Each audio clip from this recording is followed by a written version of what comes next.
Here we are in the second installment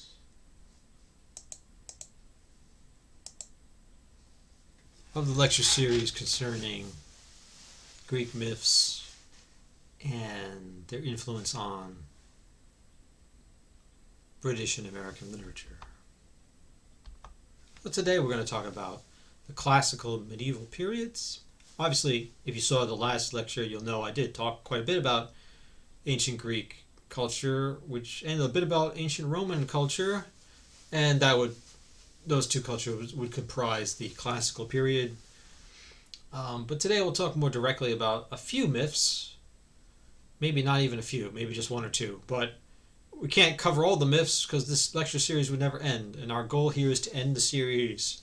We want it to end, so we don't want to go on forever. So we're going to do a little bit, just give it a little taste of some classical myths that I think are highly influential in later literature. Many of the Greek myths are fascinating to me, but they seem to be obscure. They don't seem to influence later literature very much. There's a kind of, in literature we talk about the canon, like, the famous writers that everyone's supposed to study, right? But then there are all these other writers. Some of them are great, but we don't study them. They're the non-canonical ones. That's true of myths also. They're like the greatest hits of the myths that everyone is supposed to know. But then there are all these really obscure myths that most people don't know.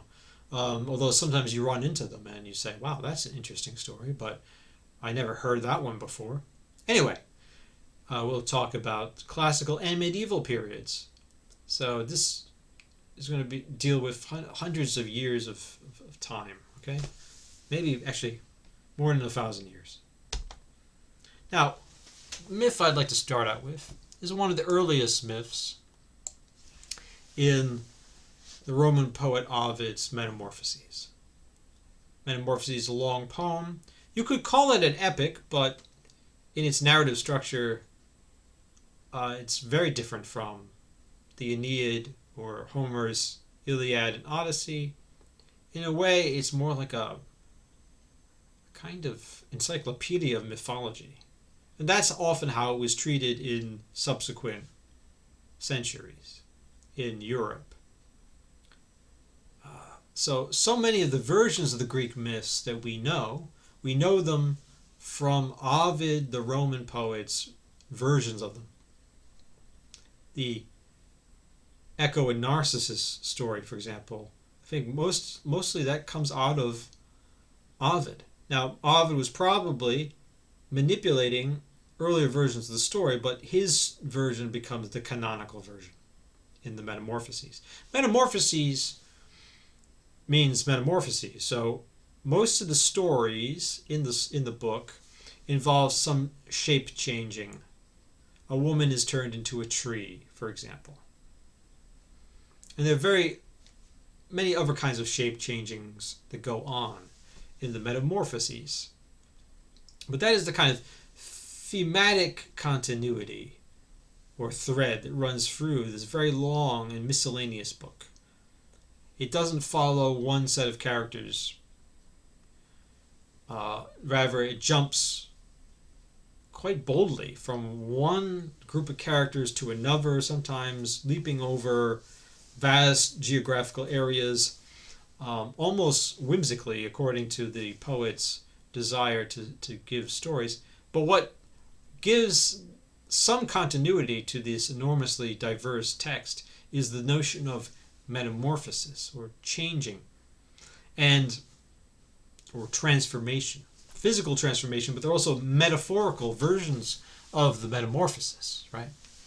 Now, early in book 1, right near the beginning of the Metamorphoses, there is a kind of historical theory of metamorphosis, which posits radically different eras of human history, each one like a different metal. The Golden Age first, then the Silver Age, then the Bronze Age, then the Iron Age. And you could think of this as a series of metamorphoses. What is gold turns into silver, what is silver turns into bronze, and in bronze into iron. So, For Ovid, and Ovid is here following Hesiod and earlier writers, in the Golden Age, the best age, right? At the beginning, it was the best. And here's an idea. Now, Marx, when we talked about Marx's Grundrisse in the last series, what preconditions Marx's whole discourse is the idea of progress or advancement. Okay, he was worried about the problem that in so many ways, particularly technologically, modern 19th century Europe seems more advanced than ancient Greek culture, yet modern Europeans are still fascinated with ancient Greek culture. Why is that? There seems to be a contradiction there, Marx was thinking. But the Greek myths themselves, at least this myth, which is very famous, repudiates the very idea of progress. It is an anti-progressive understanding of history, that namely, the best time was the earliest time when history was the least advanced. And then it keeps getting worse. And what we live in now is the Iron Age, which is the worst of all the ages.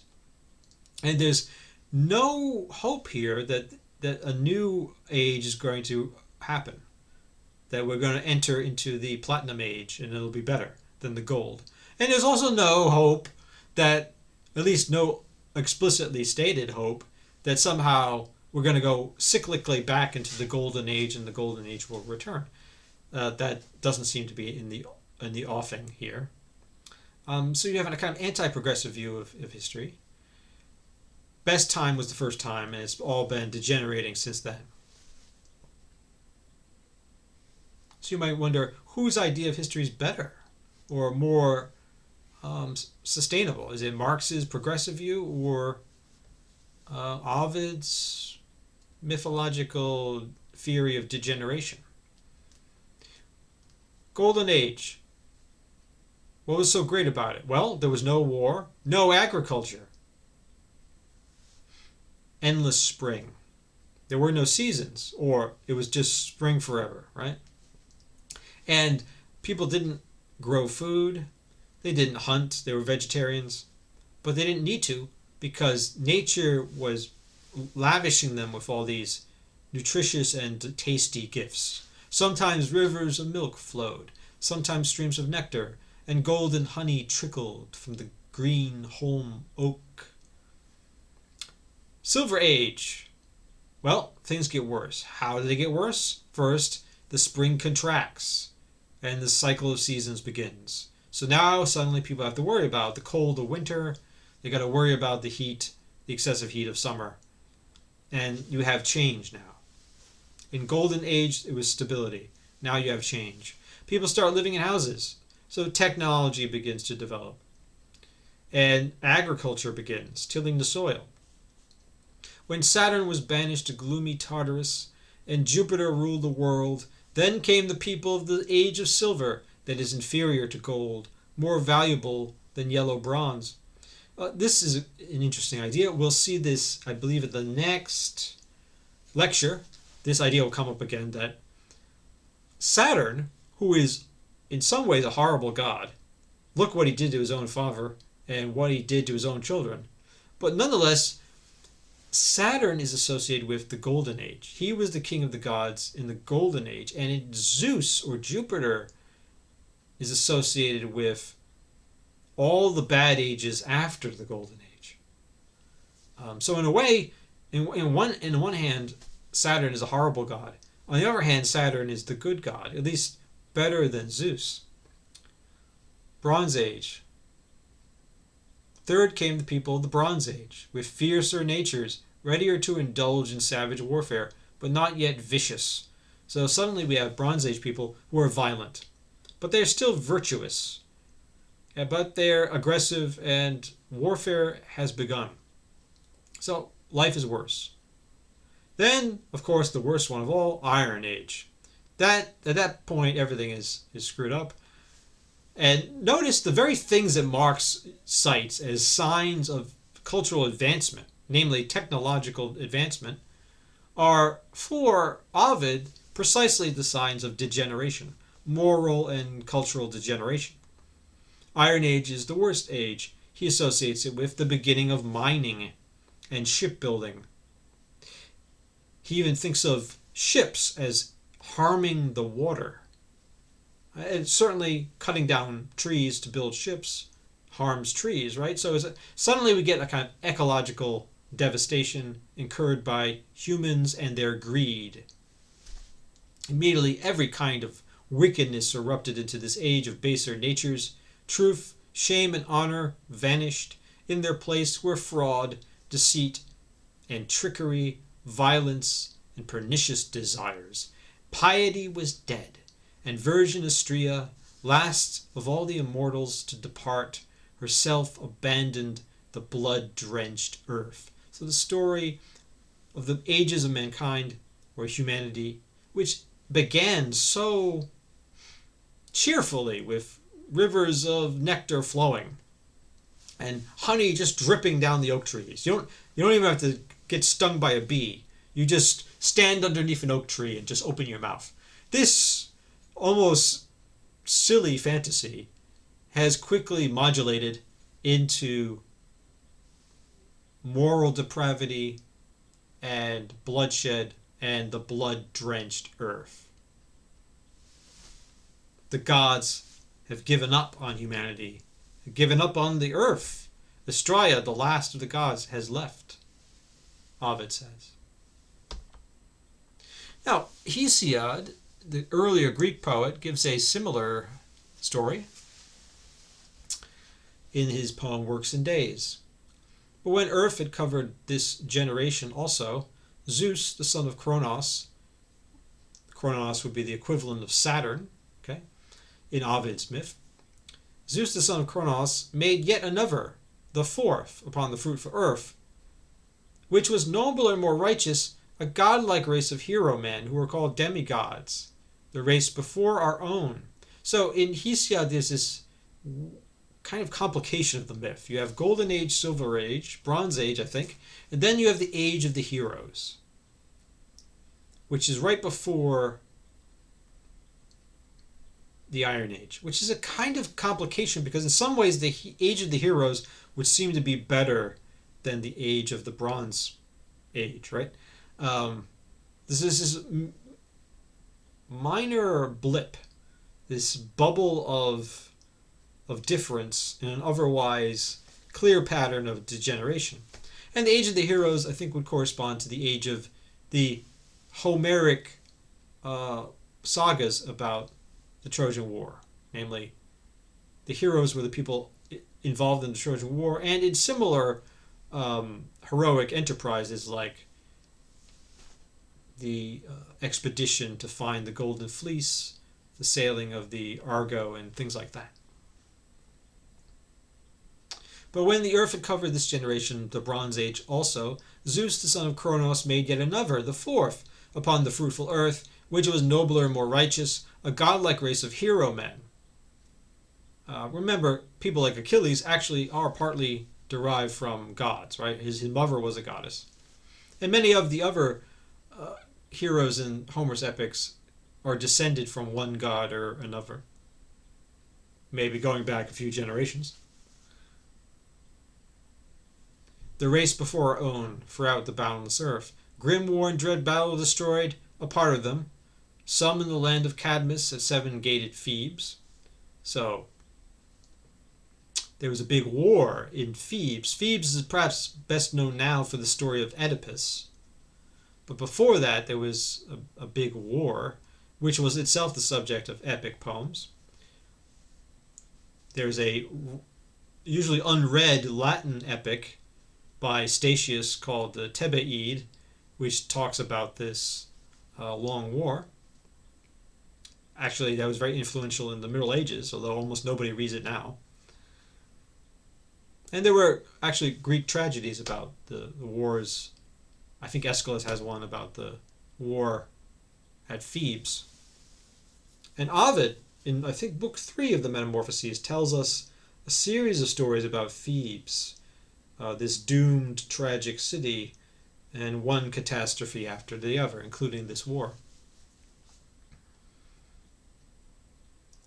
and some when it had brought them in ships over the great sea, gulf, to Troy for rich-haired Helen's sake. Helen, of course, the beautiful woman who ran off or was abducted or raped by a Trojan prince, Paris, and then her husband, who was a Menelaus, a Greek king, and other Greek chieftains got together and they decided to attack Troy, to sail to Troy and to fight Troy, and that started a long war that you've probably heard about.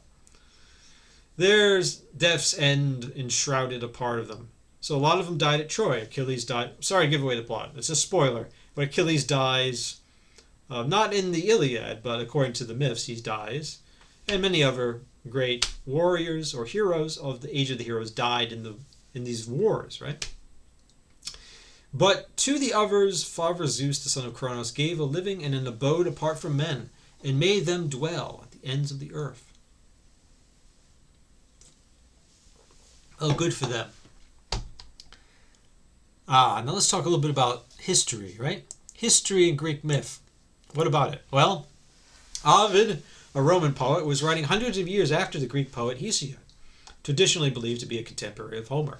Ovid might have a certain nostalgia for an earlier phase of his own civilization. So, when we look at the myths in Ovid, we think, oh, those are myths. But actually, those myths are highly literary reworkings of a poet who is actually hundreds, maybe 1,000 years different from, or 1,000 years distant from the actual generation of the myth.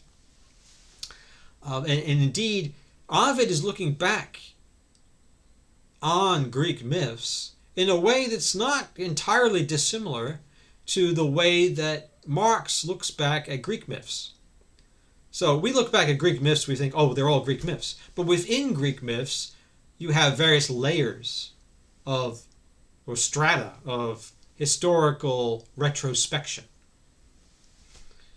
And indeed, the myth of the ages, the metallic ages, is itself a kind of theory of history embedded in the myth, or embedded in Greek mythology. It's a kind of theory of history inside the mythology. So I think Marx, whose discussion I highly admire, let me make that clear, nonetheless, I think he's sort of simplifying what is in fact a much more complicated situation.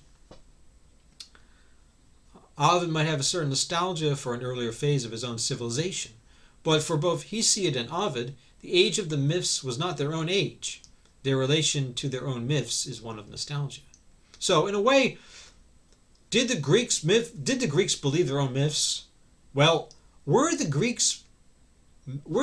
myths actually the Greeks' myths? Or were the Greeks' myths the myths of these earlier people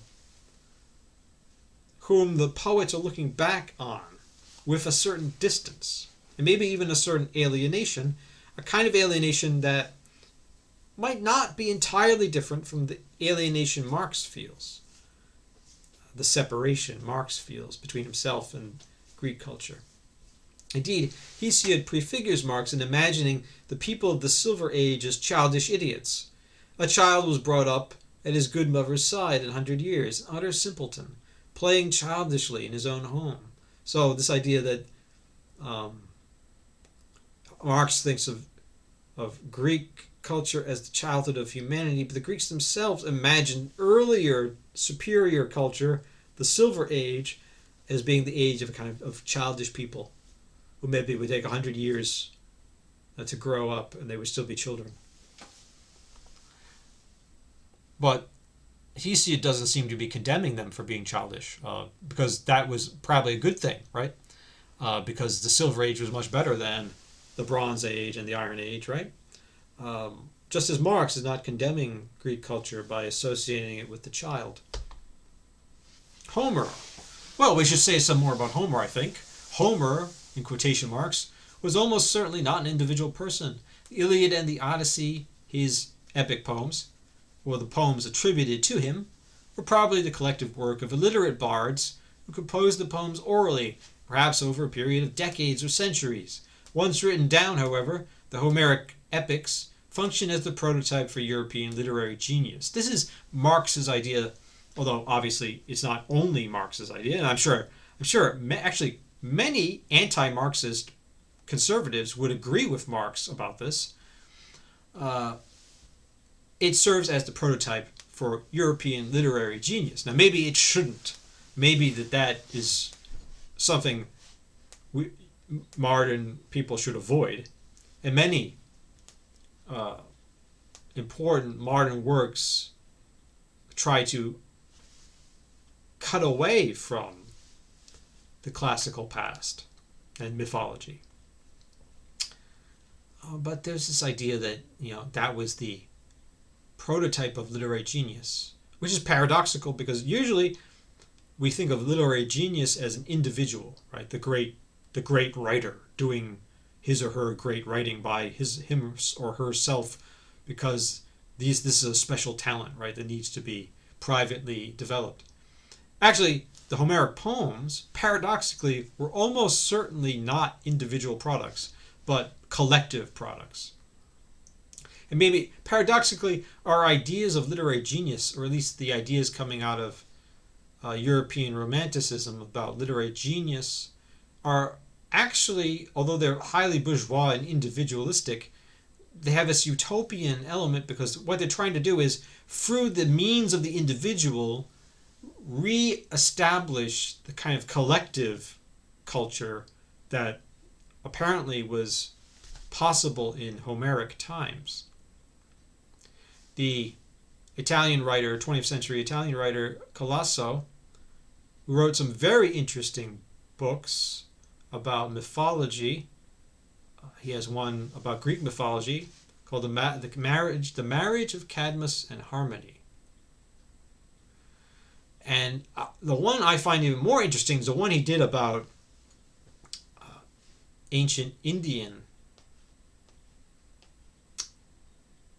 mythology called Ka, which I haven't read in 25 years, but I thought that was a wonderful book that really, if you're interested in Indian, subcontinent Indian mythology, and you don't know much about it, I think a good introduction to it would be his marvelous book, Ka.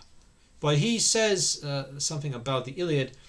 Every notion of progress is refuted by the existence of the Iliad. Now, Marx would probably be horrified by that statement, but this is what Colasso says. The perfection of the first step makes any idea of progressive ascension ridiculous. So, when we study Greek literature or Greek myths, we might think that this is a very apolitical and innocuous or escapist activity. But actually, I think even if we are pursuing this study in an escapist and apolitical way, we're inevitably brushing up against political problems or philosophical problems about what is history, what is progress, does progress exist, and so on and so forth. We see Colasso, Sidney, and Marx in very different ways kind of struggling or anyway, trying to deal with these problems. Perhaps the appeal of Homeric texts has something to do with the fusion of literary excellence and what Marx calls the popular imagination. If you think back to last week's lecture, part 1 of the series. Last week, actually I did it about 20 minutes ago, but it feels like last week to me. While in the capitalist mode of production, people often associate literary excellence with isolated geniuses, Homer's works and Greek myths more broadly keep open the possibility of a collective genius. So maybe there's something utopian about Greek myths. Maybe not to the Greeks, but to us. They represent another world of different possibilities. Even though we know in many ways Greek culture with its slavery and its violence and its generally paternalistic or patriarchal social structures, and some might say it's sexual abuse in certain cases of young men. In many ways, rightly or wrongly, there are aspects of ancient Greek culture that are repulsive to many people nowadays. But nonetheless, there's something utopian about their culture. Perhaps for reasons you could explain thinking of Marx. Or if you don't like Marx, you could find other ways of thinking about it. Colosso, I'm not really sure about Colosso's politics, but I think they're probably very different from Marx's. But anyway, Colosso would be another way of thinking about the value, maybe even the utopian possibilities of ancient Greek culture. The idea that they had something going on, which can still inspire us, even if we don't think we should actually imitate the ancient Greeks in our real lives in any direct way. Now, this is all screwed up, but this is not right. Allow me to escape the slideshow for a moment. Something went wrong here. Well, I can't escape. There's no escape. There's no escaping this slideshow. So, actually, I'm jumping ahead centuries to medieval England. Finally, after so much talking, we're getting into actual English literature. Okay. And we're dealing with late 13th century or early 14th century poetry. In particular, a text called Sir Orfeo, which for some reason this slide is all scrambled, but I'll try to deal with it anyway. In some ways, it's more visually interesting in its scrambled form. So I'll just deal with it. I'll roll with it. And I'll try to say something half intelligent about this slide. Orfeo. Sir Orfeo.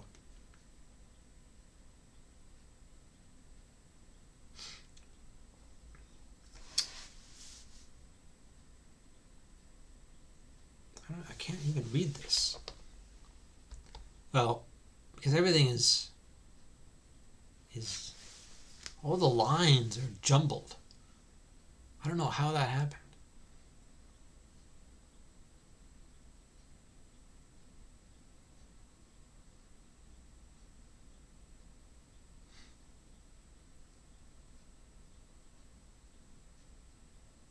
All right, I'll try to read this. Orfeo was a king.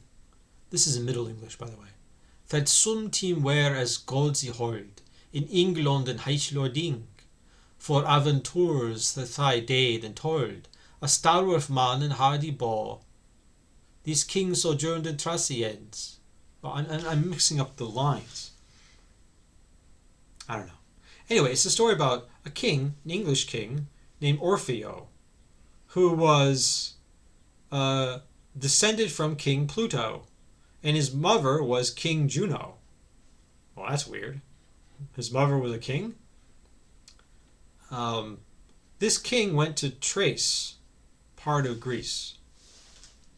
That was a city of noble defense. Actually, Thrace is not a city, but it's called a city. But for Winchester, it was called then. Okay. Now, this is very odd. And in fact, the scrambling of the text is inappropriate because in this medieval English poem, we have a weird scrambling of various things. It seems that elements from Greek mythology have been spliced together with a kind of fairy or folklore mythology of England. So suddenly, Orfeo, who recalls the name Orpheus, as you probably know, was an ancient Greek, a mythological poet and singer who went, famously, his wife died and he went to the underworld to find his wife and persuade Pluto, king of the gods, or Hades, king of the underworld, I should say, to let his wife come back to Earth with him. And then when he got back to Earth, other things happened to him in the story of the myth of Orpheus. So Orpheus is often regarded as the archetypal Greek mythological poet or singer. And we get this idea that he was an English king, but he was considered to be a god. But his father was descended from Pluto. But Pluto is obviously related to Hades, who is related to the Orpheus myth. But now the god Pluto has become a king. So he seems to be a human instead of a god. And Orpheus is not actually descended from Hades, I don't think, but in this version of the story he is. And his mother is being compared to the Greek queen of the gods, Juno, but she's called a king for some reason. So everything seems to be scrambled. And the English city of Winchester is being identified with Thrace, which is an area of ancient Greece. So it seems that Greek mythology, is starting to enter into English literature. I'm not saying this is the earliest version of that, but here we have a kind of a beginning of the long appropriation of ancient Greek culture by English poets writing in English. And obviously, this is a rather crude attempt, but if you read the story Sir Orfeo, Sir Orfeo is represented highly anachronistic terms as a kind of English knight, but he's also somehow Orpheus, the ancient Greek character. So he's called Sir Orfeo, Sir Orpheus, the way you would call a medieval knight Sir. So things are happening here, though. And if you read Sir Orfeo at greater length, you'll see it does tell a story that is similar to the Orpheus story with the descent to the underworld. And so somehow that story has come to the English poet, and he or she is reworking it in a odd and anachronistic way. Now, a much more sophisticated poet, at least that's my value judgment, would be Geoffrey Chaucer, writing not that much later than the Sir Orfeo poet, and he wrote extended discussions of ancient Greek mythology in narrative form, perhaps most notably The Knight's Tale, which is actually a story about Thebes, the Thebes sagas that I discussed earlier. And he also wrote a very long poem called Troilus and Chryseid, which is about the Trojan War and two lovers in the Trojan on the Trojan side of the war. Although that story of those two lovers did not actually exist in ancient Greek mythology, medieval poets before Chaucer basically created this love story within the framework of the Greek myth of the Trojan War. So many medieval poets were repeating Greek myths and elaborating on them.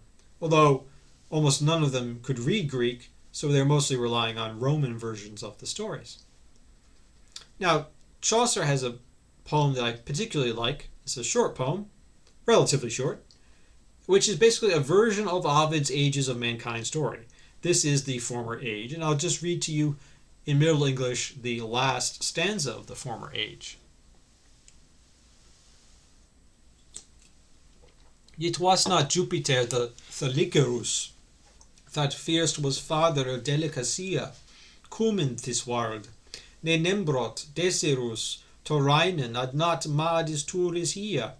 Alas, alas, nu mai men web and cria, for in ur dies nisput covetisa, and dublernes, and treson and envia, poison manslachter and modern sundry wiese.